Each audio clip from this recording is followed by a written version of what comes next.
Salut à tous, c'est Florian d'IT Connect. Aujourd'hui, on va parler de clichés instantanés pour poursuivre notre découverte des serveurs de fichiers sous Windows Server 2022, bien que la fonctionnalité que l'on va voir aujourd'hui existe déjà depuis de nombreuses versions de Windows Server. Alors dans un premier temps, on va voir ce que c'est les clichés instantanés, donc je vous passerai une ou deux slides sur le sujet, et puis après on mettra ça en pratique, voilà, toujours avec la partie démo, et toujours sur notre serveur de fichiers que l'on apprend à configurer au fur et à mesure. Alors si le programme vous plaît, bien n'hésitez pas à vous abonner si ce n'est pas déjà fait, et à passer à la première partie de la vidéo. Aujourd'hui, on va parler des clichés instantanés. Alors les clichés instantanés, ça va nous permettre d'avoir un bon complément aux sauvegardes de données traditionnelles, puisque grâce à cette fonction qui s'appuie sur le service VSS de Windows, eh bien, on va pouvoir effectuer des snapshots des données à protéger. Alors qu'est-ce que ça va vouloir dire? Eh bien ça va vouloir dire que on va pouvoir prendre un cliché instantané, un snapshot des données qui sont sur le serveur à un instant T, ce qui va nous permettre de les restaurer, de restaurer un fichier, un dossier à une version précédente en cas d'incident.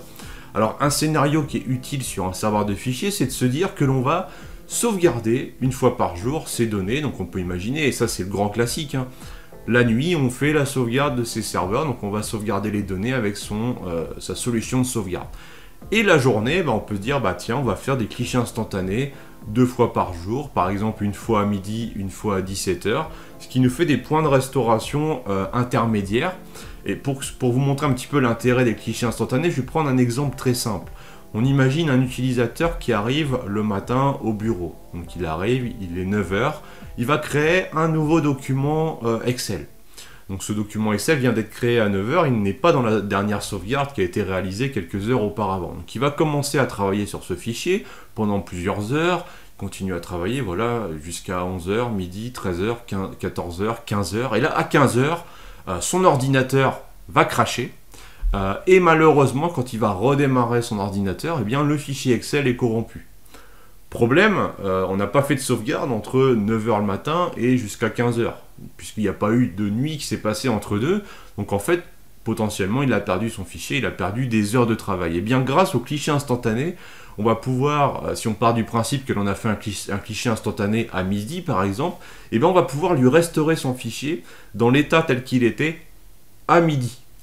Donc il aura certes perdu quand même un peu de travail, mais on va quand même limiter la casse, et donc ça offre vraiment un bon complément aux sauvegardes des données, même si ça ne remplace pas les sauvegardes de données que vous pouvez faire avec votre solution de sauvegarde. Donc ce sera clairement une fonctionnalité utile qui peut vous sauver la mise dans certaines situations, même si dans le cas présent, on aurait pu aussi aller regarder sur le poste de travail au niveau de la fonction de sauvegarde automatique d'Excel. Mais voilà, au moins avec ça, on a aussi une solution directement au niveau du serveur de fichiers qui sera certainement plus fiable. Et donc pour restaurer un fichier via un cliché instantané, eh bien on va le faire tout simplement à partir de l'explorateur de fichiers de Windows via l'onglet version précédente, donc comme on le verra après. Donc au niveau de la mise en œuvre des clichés instantanés, eh bien de préférence on va déclarer un volume dédié comme sur l'image ici, où je vais avoir sur le serveur de démo que je vais utiliser après une partition V2. Que je vais appeler VSS et qui va me servir à stocker mes clichés instantanés. Comme ça, on est sûr que l'espace de stockage consommé par ces fameux clichés instantanés ne va pas influencer l'espace de stockage de production. Et dans la même manière, eh bien, quand on va faire ces sauvegardes avec la solution de sauvegarde, on n'est pas obligé de sauvegarder forcément le volume avec les clichés instantanés. Donc voilà, d'où l'intérêt d'avoir deux volumes différents. Donc maintenant qu'on a vu la partie théorique, eh bien on va passer à la pratique où on va voir comment configurer et utiliser les clichés instantanés. À présent, nous allons configurer les clichés instantanés sur notre serveur. Donc on va protéger le volume P2. Donc c'est sur lui qu'on va faire les clichés instantanés, et on va les stocker sur le V2, qui est un volume dédié aux clichés instantanés. On va faire un clic droit ici, configurer les clichés instantanés. On va sélectionner le volume P, on va faire activer. Donc là on va valider, voulez-vous activer les clichés instantanés? Prenez le temps de lire les informations. En fait, on fait oui. On va aller dans paramètres. Ici on aimerait bien, choisir V2 pour stocker les clichés sur un autre volume. Le problème c'est qu'il a déjà créé ici un premier cliché instantané. Donc on va faire supprimer. Voilà, on va supprimer ce cliché là. On va resélectionner P2 et on va retourner dans paramètres, et là il va nous laisser choisir du coup V2. Donc, comme ça, on va vraiment stocker les clichés instantanés de P2 dans V2. Et on va utiliser le volume de manière illimitée. On peut consommer tout l'espace de ce volume puisqu'il est dédié à cet usage. Ensuite, on va aller dans la partie planifier. Puisque en fait, là, on va définir quand est-ce que l'on veut prendre des clichés instantanés. Forcément, plus on va prendre de clichés instantanés sur un serveur de fichiers où il y a des nouveaux fichiers, des fichiers modifiés, etc., plus ça va consommer de la place. Par défaut, il a déjà planifié deux fois les clichés instantanés. Ici, on ne choisit pas l'un ou l'autre, c'est vraiment l'ensemble des tâches que l'on va déclarer. Par exemple, je voudrais, moi, supprimer celle de 7 heures, voilà, donc je la supprime, et on voit qu'il ne me reste plus que celle-ci. Donc j'en ai une déjà qui est toutes les semaines, à midi, donc c'est tous les jours, du lundi au vendredi. Donc ce qui me paraît pas mal, je pourrais éventuellement mettre une date de fin. Donc je vais laisser celle-ci, voilà, tous les jours, du lundi au vendredi à midi. Je vais en créer une nouvelle en cliquant sur Nouveau. Et ici, je vais prendre tous les jours à 17h. Faire toutes les semaines.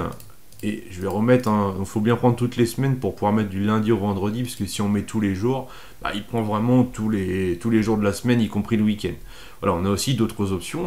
Donc je mets 17h, voilà, et je fais OK. Si je retourne dans Planifier, j'ai bien en 1 à midi, et en 2 à 17h, voilà.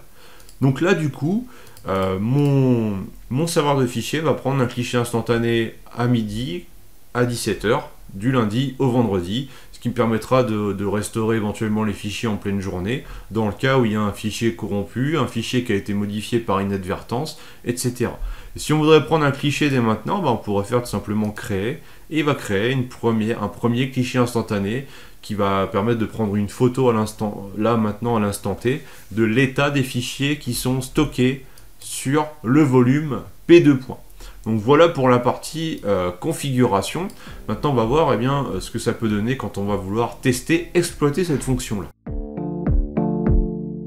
Une fois que l'on a mis en place les clichés instantanés, on va voir ici que quand on va sélectionner P2, on aura l'historique des clichés. Donc on voit bien à chaque fois que pour chaque jour, on en a un cliché à midi, un cliché à 17h, conformément à la planification qui a été mise en place. Et donc quand on va vouloir restaurer un fichier, un dossier, un volume, puisqu'on pourrait faire ici directement sur Data, restaurer les versions précédentes, et j'ai ici l'historique des clichés instantanés.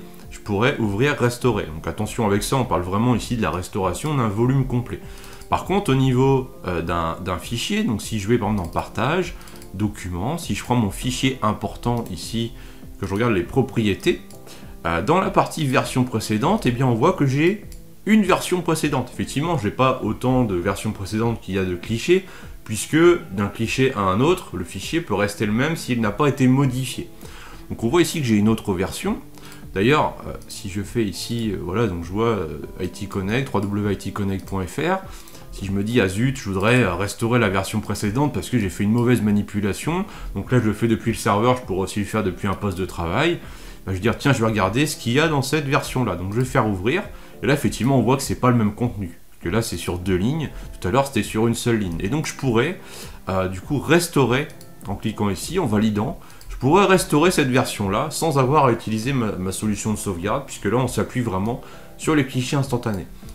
Si je fais une autre modification, je vais faire ici, point d'exclamation comme ça, je valide, je vais retourner dans les propriétés version précédente, on voit que j'ai une nouvelle version précédente qui est apparue, puisqu'il a vu que la version actuelle est différente de celle qu'il a dans le dernier cliché instantané, et donc il me montre bien que ici il y a une modification, et donc ici j'ai ma version sur une ligne, ici j'ai ma version sur 2 lignes, et j'ai la version de production avec les points d'exclamation, et je pourrais très bien dire, bah non tiens je vais retourner moi sur cette version là, je vais faire restaurer, voilà, restaurer, ok, et donc si j'ouvre ce fichier, voilà, j'ai bien retrouvé la version initiale, et donc tout ça sans avoir utilisé ma solution de sauvegarde. Donc on a vraiment des points intermédiaires qui vont se faire dans la journée et qui vont vraiment parfois être très utiles, j'insiste là-dessus.